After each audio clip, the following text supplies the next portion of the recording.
Dünyanın birçok yerinde insanlar ne yazık ki ne kadar acıdır ki açlıktan ölen insanlar var. Bu da kapitalist bir ortamın insanları yoksulluğa mahkum edip zenginlerin tam zengin olması ve fakirlerin, yoksulların tam yoksullaştığı bir ortamda bulunmaktayız.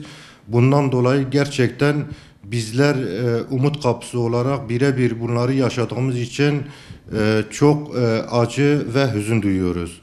Bu yoksullukla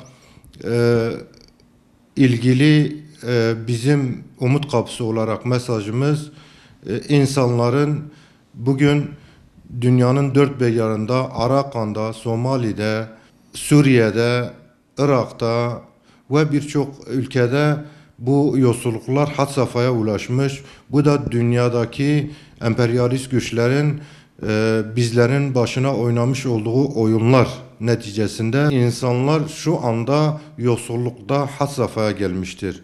Bu yoksulluk neticesinde insanlar şu anda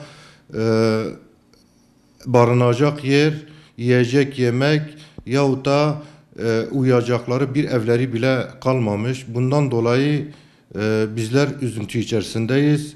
Emperyalist güçlerin insanları kendine muhtaç etmek için insanların elinde olan bütün varlıklarını gasp edip ve onları büyük bir yoksulluğa mahkum etmeleridir.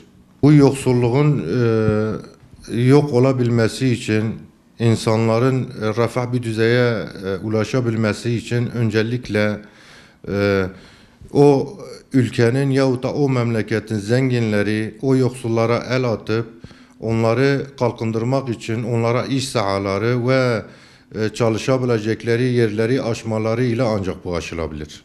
2017 içerisinde bizim Umut Kapısı ve Umut Kervanı olarak en büyük temennimiz insanların daha iyi, daha ferah, daha yaşanılabilir bir ortamda ve bu işsizliğin son bulması ile insanların kendilerini en azından geçindirebilecekleri bir topluma sahip olabilmemizdir.